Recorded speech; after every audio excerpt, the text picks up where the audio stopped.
अंतरराष्ट्रीय युवा विद्वान, जैन दर्शन में यूनिवर्सिटी टॉप व गोल्ड मेडलिस्ट, जैन सिद्धांत एवं न्याय विषयों को सरलता से समझाने वाले, यूएसए, इंग्लैंड, ऑस्ट्रेलिया आदि अनेक देशों में जैन धर्म की महती प्रभावना करने वाले, पंडित टोडरमल पुरस्कार, युवा विद्वत रत्न आदि अनेक पुरस्कारों से सम्मानित मूर्धन्य विद्वान डॉक्टर संजीव कुमार गोधा जयपुर द्वारा जानिए धर्म का मर्म। मुंबई के एक साधर्मी भाई की ओर से इन प्रवचनों का प्रसारण किया जा रहा है। असंख्यात बार देव बन जाए तो ये कहेंगे आगे जब देव की चर्चा करेंगे ना, देवता भी जिस तरसते हैं इसके लिए, आगे मेरे को शब्द दिख रहे हैं कुछ, वहां उस देवताओं की चर्चा करूंगा।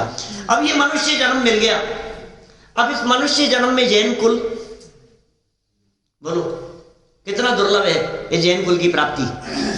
और फिर अब इसमें भी और आगे बढ़ो, पहले तो जैन कितने दिखते हैं, हिंदुस्तान में कितने मनुष्य हैं, इस दुनिया में कितने मनुष्य और उनमें जैन कितने? गिनती के हैं जैन। अच्छा इतने अभी रोड पर जाकर के देखो, तुम किसी चौराहे पर चले जाओ, किसी रेलवे स्टेशन पे चले जाओ, आज यदि 1.5 महीने बाद का ट्रेन का टिकट लेना हो ना, पूरी ट्रेन फुल दिखती है, वेटिंग में मिलता है टिकट। ये हालत है 1.5 महीने बाद, 2 महीने बाद, इतनी ट्रेनों की हालत है। हजारों ट्रेनें चल रही है और कोई ट्रेन में टिकट खाली नहीं है, सब फुल है। किसी चौराहे पर चले जाओ आप, भीड़ मची, इतने पब्लिक दिखाई दे रही है। ये सब मनुष्य गति की है ना। अब उन सब मनुष्यों को कभी कभी मैं रेड लाइट पे खड़ा होता हूं तो मैं देखता हूं ये मनुष्य और एक अपन मनुष्य है, कितना फर्क है बोलो। इन्होंने कभी आत्मा शब्द नहीं सुना होगा, इन्होंने कभी भगवान बन सकता हूं ये बात कभी नसीब में है क्या इनके सुनने को कि मैं भगवान बन सकता हूं? 90% जैनियों ने नहीं सुनी होगी। 90% जैनियों ने नहीं सुनी, 99% जैनियों ने नहीं सुनी ये बात कि भाई ये कितना दुर्लभ है ये जीवन। सब्जी बेच रहा है, चिल्ला रहा है, 2 पैसे कमा लिया, ये कर लिया, भागम भाग में लगा हुआ है, उसी में जीवन बस पूरा हो गया। ये समझ लिया बहुत काम कर लिया हमने, तो इससे ज्यादा क्या करेंगे। अब तो ऐसे ही चलता है, जन्म मरण की बातें सब करते हैं, लेकिन कितना दुर्लभ है ये। दुर्लभता की बात भी लोग कर ले हुए, लेकिन दुर्लभता जान करके तूने सदुपयोग करने के लिए प्रयास क्या किया ये बता। अब जैन हो गए, जैनों में भी फिर मंदिर आने वाले, रात्रि भोजन का त्याग करने वाले, पूजन प्रक्षालन करने वाले, स्वाध्याय सुनने वाले, रुचि पूर्वक सुनने वाले। आपको पता है आप कहां आकर के बैठ गए हो? टोडरमल जी का मंदिर। ये यहाँ आकर के बैठना ये बड़े भाग्य से होता है, इन संयोगों में नहीं आता है कोई व्यक्ति। ये संयोग मिलना इतना दुर्लभ है, ये साथ मिलना इतना दुर्लभ है।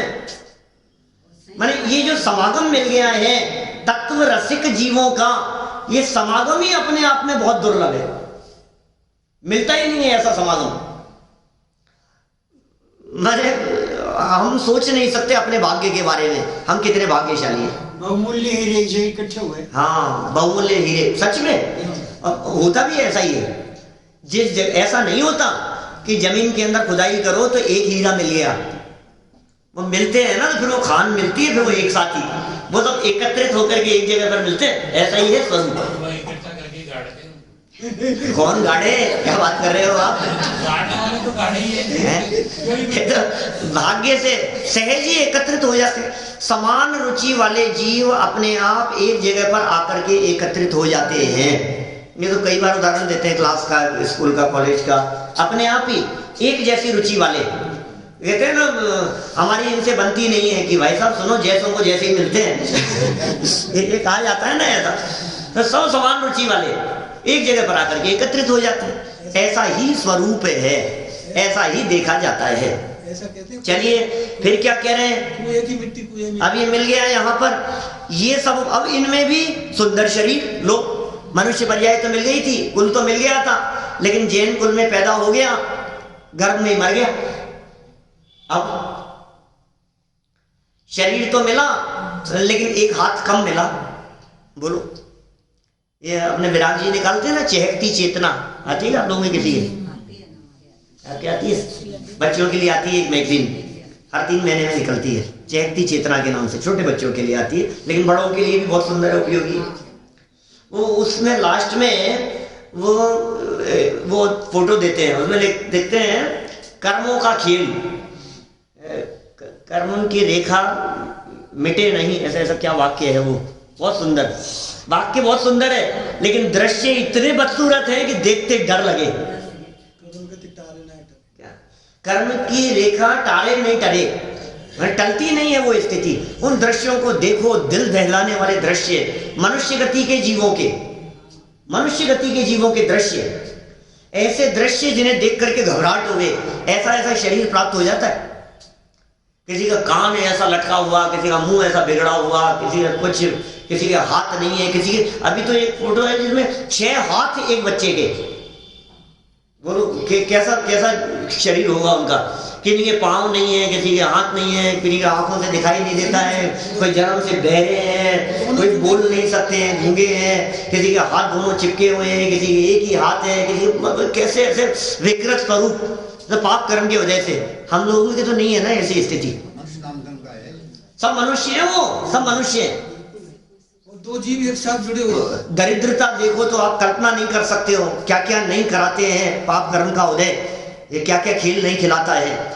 हमें बड़े भाग्य से ये सुंदर शरीर मिल गया है, 5 इंद्रियां स्वस्थ मिल गई हैं, आंखों से दिखाई देता है, कान से सुनाई देता है, हाथ पांव बराबर चल रहे हैं, शरीर बराबर काम कर रहा है, उठने बैठने चलने की स्थिति बराबर अच्छी दिखाई देती है। अत्यंत सुंदर शरीर देख करके अपने को ही लगता है मैं कितना सुंदर हूं।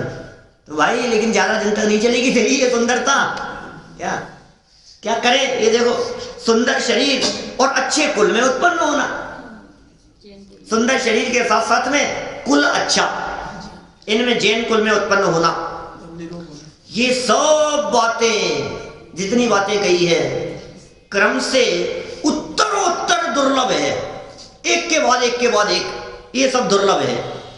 और इन सब का एक जगह मिलने पर तो बात ही क्या करें, बोलो। सुंदर शरीर हो लेकिन जैन कुल नहीं हो, सुंदर शरीर और जैन कुल हो तो मतलब मनुष्य पर्याय नहीं हो, या मनुष्य पर्याय हो तो ये नहीं हो। इन सब चीजों का एक साथ मिलना, और ये मिले और कर्म भूमि ना मिले, और ये सब भी हो और भव्य नहीं हो, ये सारी बातें एक ही जगह पर आकर के मिल जाना, तो इन सब की क्या बात कहें भाई, ये तो महान दुर्लभ है। देखो हे आत्मन, जब मोक्ष मार्ग तथा मोक्ष प्राप्ति में कारणभूत, क्या कह रहे हैं, मोक्ष मार्ग और मोक्ष प्राप्ति में कारणभूत भव्यपना, ये मोक्ष प्राप्ति में कारणभूत है, ये बड़े भाग्य से मिल गया हमारे को। क्या कह रहे हैं, मोक्ष मार्ग, एक तो मार्ग वो रत्नत्रय वो मार्ग है, और उस मार्ग की प्राप्ति में कारणभूत क्या क्या बातें हैं, इसको जो अच्छा कहा है। आगे आ जाओ, आगे आज हमारे काफी लोग अनुपस्थित हैं। देखो क्या कहा, मोक्ष प्राप्ति में कारणभूत क्या है, कारणभूत मोक्ष प्राप्ति में क्या कारणभूत है, तो कह रहे हैं भव्यपना, संयम। ये संयम पना जो मिलता है ना, क्या ये भाग्य से मिलता है, संयम पना हो और फिर आप्त बनने की स्थिति हो। क्यों भाई, ये क्या कह रहे हैं, हे आत्मन, हमें संदेश दे रहे हैं। पेज नंबर है 544, सरल अर्थ है बोधि दुर्लभ भावना का 74वें श्लोक का भावार्थ, सरल अर्थ। हे आत्मन, जब मोक्ष मार्ग तथा मोक्ष प्राप्ति में कारणभूत क्या क्या है, मोक्ष प्राप्ति में कारणभूत ये बातें जो कह रहे हैं, मोक्ष प्राप्ति में कारणभूत है, मोक्ष मार्ग प्रकट करने में कारणभूत है। रत्नत्रय की प्राप्ति ये मनुष्य जन्म में कही है। रत्नत्रय माने सम्यक दर्शन की प्राप्ति नरक में हो जाए, देवगति में हो जाए, लेकिन रत्नत्रय नहीं कहा, सम्यक दर्शन ज्ञान चारित्र नहीं कहा। वहां चारित्र का निषेध किया, चतुर्थ गुणस्थान में चारित्र का निषेध किया टोडरमल जी ने 9वें अध्याय में। ये वहां चारित्र नहीं है, मोक्ष मार्ग नहीं है, ऐसा कहा उन्होंने। मोक्ष मार्ग क्यों नहीं है, ये सब प्रकट तो हो गया है, लेकिन मार्ग नहीं है, मोक्ष मार्ग ही नहीं है, अभी कदम नहीं बढ़े, अभी दिशा बदली है, सिर्फ कदम नहीं बढ़े हैं अभी, लेकिन कर्म भूमि का मनुष्य ये यहाँ आगे बढ़ सकता है, ये मोक्ष मार्ग प्रकट कर सकता है, इसे मोक्ष की प्राप्ति हो सकती है। देवगति के जीवों को ये फैसिलिटी नहीं है। वो जीव कितना भी प्रयास करे वो मोक्ष मार्ग में कदम आगे नहीं बढ़ा सकता, वो भूमि जीवों को भी नहीं है। इसलिए पहली बात तो कहीं भव्यपना होना, बिना भव्यपने के तो होगा नहीं। ये तो इन्होंने यहाँ 4 पॉइंट दी, 5 पॉइंट दिए हैं, 11 पॉइंट है प्रथमोपशम सम्यक्त्व के संदर्भ में। प्रथमोपशम सम्यक्त्व की पात्रता के बारे में 11 बिंदु दिए। मेरे पंचलब्धि वाले जो प्रवचन है ना मेरे, उसमें 11 पॉइंट बतला करके उसकी चर्चा की है कि भाई देखो ये चीजें चाहिए तब जाकर के तुम्हारा मोक्ष मार्ग प्रकट हो पाएगा, प्रथमोपशम सम्यक्त्व प्रकट हो पाएगा। अब ये यहाँ 5 बातें कह रहे हैं, कारण के बिना कार्य नहीं होगा। ये तो कल कह चुके थे, कल बात की थी कारण के बिना कार्य नहीं होगा। ये कह रहे हैं भव्यपना। अब हम भव्य हैं कि नहीं? बोलो, भव्य ही है हम, कोई शंका की गुंजाइश ही नहीं है इसमें। भव्य पने में, भव्य माने होने योग्य। अरहंत भगवान भी भव्य नहीं है, सिद्ध भगवान भी भव्य नहीं है, और हम भव्य हैं। भव्यपना अच्छा होता है कि खराब? हो चुके औपशमिक आदि भव्यत्व नाम से जो सूत्र दिया है। फिर कर्म भूमि में जन्म लेना, हमें तो ऐसे लगता है कितनी मेहनत करनी पड़ रही है, कितना काम करना पड़ रहा है, सब बहुत मुश्किल है। लेकिन भाई ये कर्म भूमि में जन्म लेकर के ही जीव मुनि बन सकता है, कर्म भूमि का जीव ही श्रेणी चढ़ सकता है, कर्म भूमि के जीवों में ही संयम होता है, कर्म भूमि के जीवों को ही मुक्ति की प्राप्ति होती है। कर्म भूमि में जन्म ले लिया हमने। फिर कह रहे हैं मनुष्य पर्याय। अब कर्म भूमि में तो त्रियंच भी है, कर्म भूमि में तो हाथी घोड़े कुत्ता बिल्ली भी है। वो हो गया तो मुक्ति थोड़ी ना मिल जाएगी तुझे, मनुष्य भी हो गए। और निरोग शरीर, निरोगी शरीर मिल गया हमारे को, कोई बीमारी तो नहीं है ना मास्टर साहब, सब स्वस्थ है ना, चल रहा है ना सब बराबर। और उत्तम कुल में जन्म, इन 5 में से क्रम से एक एक की प्राप्ति होना अत्यंत दुर्लभ है। माने भव्य हुआ और कर्म भूमि में जन्म नहीं लिया, कर्म भूमि में जन्म हुआ और मनुष्य नहीं हुआ, मनुष्य हुआ और निरोगी शरीर नहीं मिला, और निरोगी शरीर भी मिला तो उत्तम कुल नहीं मिला। अभी तो यहां तक की बात कही है इन्होंने। फिर आगे चल करके जो आगे के श्लोकों में जो बोधि दुर्लभ में चर्चा करने वाले हैं ये, फिर ये और बातें बहुत विस्तार से कहने वाले हैं। देखो आप, एक साथ मिलना सुलभ कैसे होगा, ये विचारणीय बात कह रहे हैं। सारी चीजें एक साथ, टोडरमल जी कह रहे सर्व निमित्त एक साथ आ मिले हैं, ये बहुत भाग्यशालियों का काम है। चलो आगे बढ़ते हैं, थोड़ा चर्चा को बढ़ाएं। 75 नंबर का श्लोक देखिए आगे, बोलिए सब मिल करके।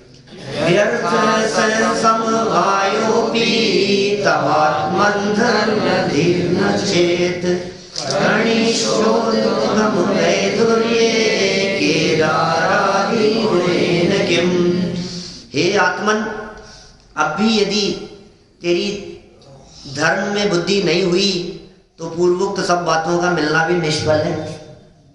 अब बोलो, सारी बातें मिल गई तुम्हारी को, सारी सुविधाएं मिल गई, सब तरह की सुविधाएं थी घर में, लेकिन तुमने उनका उपयोग नहीं किया, तो फिर क्या मतलब उसको मिलने से? बहुत पैसा था लेकिन फिर भी तू भिखारी बन करके भीख मांग रहा है, अब क्या मतलब है तेरे को वो पैसा मिलने से? खूब सामग्री मिल गई और फिर भी भूख से मर जाए, घर में अनाज के ढेर हो, खूब अन्न हो, और मालूम चला कि ये व्यक्ति भूखा मर गया। अब ये ऐसा लगता है ये हुआ कैसे? ये आखिर इसके पीछे कारण क्या है कि शायद ये समझ नहीं पाया कि ये खाने योग्य चीज है। यही कारण रहा ना, इसको समझ में नहीं आया। पानी बहुत था और प्यासा मर गया, पानी के बीच रह करके प्यासा मर गया। पानी में मीन प्यासी, मैं सुन आवत हासी, पानी में रहते हुए भी प्यासी, ये ऐसी दशा नहीं दिखाई दे रही है। अब क्या कमी है, मतलब क्या चीज चाहिए आपको? अब कौन सी बात ऐसी है जो आपको सुनना बाकी रह गया है? कौन सी चर्चा ऐसी है जो आपके लिए नई होगी? पिछले वर्षों में आपने ऐसी कौन सी बातें हैं जो नई सुनी है कि नई सुनाओ? नहीं सुनी ऐसा कोई नहीं है कि नहीं कोई नई बात बतलाओ। नई बात ये क्या बतलाएं तुम्हारे को? नहीं, ये कुछ ऐसी बात बतला दो जिससे सम्यक दर्शन हो जाए, कुछ ऐसी बात बतला दो जिससे मोक्ष मार्ग जीवन में प्रकट हो जाए। ये आत्मा को ये तो पता है हमारे को, कोई नई बात बतलाओ। आत्मा को जानना पहचानना, ये कह रहे हैं भाई साहब अत्यंत अत्यंत दुर्लभ। ये सब मिल जाने के बाद तूने अपने आत्मा को नहीं जाना। रुचि भी थी लेकिन उसको जानने का पुरुषार्थ नहीं किया। तत्व समझने का पुरुषार्थ तो किया, जनवाणी समझने का पुरुषार्थ तो किया, विषय समझने का पुरुषार्थ तो किया। ये बात समझ में आ जाए, ये श्लोक समझ में आ जाए, घूमट सार समझ में आ जाए, त्रिलोक सार समझ में आ जाए, कर्मकांड की चर्चाएं समझ में आ जाए। टोडरमल जी साहब कहते हैं जीव अजीव तत्व संबंधी भूल में प्रकरण दिया है 225 नंबर पेज पर। मोक्ष मार्ग प्रकाशक 225 नंबर पेज पर कहा उन्होंने कि वो गुणस्थान मार्गणादिक और त्रिलोकादिक के विषय को जानने में तो अपने उपयोग और बुद्धि को लगाता है, लेकिन वेद विज्ञान और वीतराग दशा होने के कारणभूत अध्यात्म शास्त्रों का अभ्यास नहीं करता, उन्हें नहीं पहचानता, उन्हें नहीं पढ़ता। नहीं साहब हम लोग वो थोड़ी ना है, हम तो अध्यात्म की रुचि वाले हैं, है ना। हमारे तो अध्यात्म की रुचि है कि भाई आत्मा को जाना के नहीं जाना ये बतला, आत्मा मिला के नहीं तुझे कि साहब मैं आत्मा। ये श्रद्धा हुई कि नहीं? ये पूरी श्रद्धा है हमारे को कि इस श्रद्धा से काम नहीं चलेगा। ये सब विकल्पात्मक श्रद्धा है। निर्विकल्प अनुभूति हुई कि नहीं हुई? अनंत बार चलेगी। इसी दुर्लभता के संदर्भ में दौलत राम जी कहते हैं ना, अनंत बार ग्रेवे को उपजायो पे निज आत्म ज्ञान बिना। ये तो चौथी ढाल में कही है, वो बहुत ही दुर्लभ भावना में कहा है। अंतिम ग्रेवकलों की हद पायो अनंत विरया पद, पर सम्यक ज्ञान न लाधो दुर्लभ निज में मुनि साधो। मुनिराज साधना करते हैं निज में, वो अत्यंत दुर्लभ है, तूने नहीं किया भाई। हे आत्मन अब भी चेत जा, तो चेत जा। तुझे दिखता नहीं है उनका मनुष्य जीवन पूरा हो गया, तुझे दिखता नहीं है उनके प्राण चले गए, तुझे दिखता नहीं है कल वो स्विच लगा रहे थे और करंट आ गया जल करके खत्म हो गए, तुझे दिखता नहीं है वो रोड क्रॉस कर रहे थे और गाड़ी ने उड़ा दिया। ये बातें तुझे दिखती नहीं है। अब किसका इंतजार कर रहा है? अब इंतजार किसका है ये बता भाई। आज मानो चाहे कल मानो, मानना तो पड़ेगा, स्वीकार तो यही करना पड़ेगा। आज यदि स्वीकार करे चाहे अनंत काल बाद स्वीकार करे, इसके अलावा दूसरी कोई बात है ही नहीं। एक होए तृण काल मां, एक ही मार्ग है ना। जब मार्ग यही है तो आज मानो नहीं थोड़े समय रुक तो जाओ, थोड़ा सा देखो। अभी भाई सुन, ये जो ग्रंथ है ना ये 50 रुपए का मिल रहा है कि नहीं, 2 दिन इंतजार करो, हो सकता है कोई छूट हो जाए, 50 की जगह 30 का मिलने लग जाए। तो तेरा इंतजार करना तब तो सार्थक है जब छूट की संभावना हो। जब छूट की कहीं गुंजाइश ही नहीं है, कहीं अरे इतना शॉर्टकट है कि तुझे उपवास करने की जरूरत नहीं है। इतना शॉर्टकट बतला दिया है कि तुझे व्रताधिक अन्य क्रियाकांड अपनाने की जरूरत नहीं है। इतना शॉर्टकट बतला दिया है कि तुझे बहुत शास्त्रों के अभ्यास करने की जरूरत नहीं है। सिर्फ तत्व विचार, जो 260 पेज पर जो कह दी पंडित जी साहब ने, देखो तत्व विचार की महिमा। ये जो बात कह दी है तत्व विचार की महिमा कह दी, फिर आगे उसके वाक्य बढ़ा करके कह दिए तत्व निर्णय की बात कह दी। तत्व विचार की महिमा कही ना, देखो तत्व विचार की महिमा। तत्व विचार से रहित देवादिक की प्रतीति करे, व्रतादिक पाले, तपश्चरणादिक करे, बहुत शास्त्रों का अभ्यास करे, वो तो सम्यक प्राप्ति का अधिकार नहीं है। और तत्व विचार वाला इनके बिना भी गजब कर दिया, इनके बिना भी सम्यक्त्व का अधिकारी है। अब तुम्हें तत्व विचार, इसका मतलब इसके पहले जितनी बातें कही थी, देवादिक की प्रतीति, तपश्चरण, व्रतादिक, शास्त्राभ्यास, उन सब को एक्स्ट्रा क्वालिफिकेशन कह दिया। वो सब एक्स्ट्रा है, हो तो ठीक है, नहीं हो तो भी चलेगा। अब कितना शॉर्टकट बतला दिया। अब कहो साहब इसमें भी थोड़ा सा कंसेशन कर दो, इसमें भी थोड़ी कम कर दो। कंपलसरी क्या? अब इसमें क्या कम करना है? अब तो फिर सभी चला जाएगा, फिर कुछ नहीं बचेगा। अब तत्व विचार की तुझे बात कही है, इसके अलावा अब क्या बच गया? अब क्या कम करें इसमें से? अब भी नहीं करे तो क्या कह रहे हैं यहाँ पर देखो, धर्म बुद्धि नहीं हुई तो पूर्वोक्त सब बातों का मिलना हुई निष्फल है, सब बेकार हो गया। किसी व्यक्ति को कहीं सिलेक्शन होना है और उसके लिए बहुत तैयारी कर रहा है, स्टेप बाय स्टेप क्लियर करता चला जा रहा है और लास्ट स्टेप पर उस स्टेप को क्लियर नहीं कर पाया, तो फिर अभी तक जितने क्लियर किए थे इन सब का क्या लाभ मिला। एक व्यक्ति ने कहीं डूब रहा था और तैरते तैरते इतना पुरुषार्थ, इतनी मेहनत की कि बिल्कुल किनारे के नजदीक तक 1 इंच पहले आकर के डूब गया। तो बोले जितनी मेहनत की थी उसका क्या हुआ, वो किसी काम की नहीं, अब क्या काम आएगी, वो प्रयोजनभूत काम नहीं हुआ ना। जो करने योग्य काम था वो काम नहीं हुआ, तो उससे पहले तक जितने भी काम किए गए हैं वो सारी मेहनत बेकार हो जाएगी। किसी व्यक्ति को पास होने के लिए, सिलेक्शन होने के लिए मान लीजिए 80% नंबर चाहिए, अब 79.9 भी आ गए, उन्हीं के साथ में है जिसके 10% आए हैं। कोई फर्क नहीं है कि क्या बात कर रहे हो साहब, कुछ तो फर्क करो, कि क्या फर्क करें। कार्य सिद्धि के लिए, कार्य सिद्धि ना होने में दोनों एक समान है। एक व्यक्ति फेल हुआ, 10% नंबर आए तो फेल हुआ, और एक 30% नंबर आए तो फेल हुआ। अब वो ये कहे कि साहब मेरे इससे तो ज्यादा है तो फेल। क्या लाभ है बताओ, क्या लाभ है। 10% वाले की तुलना में मेरे तो 30% है, मेरे तो अच्छे हैं। कि भाई सुन, कक्षा आगे नहीं बढ़ने की दृष्टि से तो दोनों समान हो,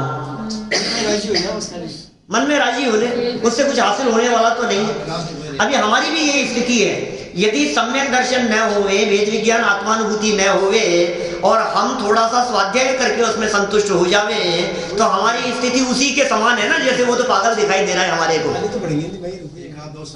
कितने आगे बढ़ गए। मैं कहता हूँ आप लोगों के विदाई समारोह के प्रसंग पर कभी कभी ऐसा कि बहुत आगे निकल गया, बहुत आगे बढ़ गया, लेकिन भाई गुणस्थान बढ़ने को आगे बढ़ना कहते हैं। हम कितना आगे बढ़ गए हैं, बहुत आगे। अरे देखो कहाँ था, हमने तो बचपन से देखा है। आप लोग कह सकते हो ना मेरे लिए, बचपन से देखा है हमने, तो यहाँ देखा था, यहीं बैठते थे, कहाँ से कहाँ चले गए। अरे पता है आपको, उसके पिताजी की जब डेथ हुई थी ना, कुछ भी नहीं था उनके पास में, कुछ भी नहीं था। आज देखो करोड़ों में खेल रहा है।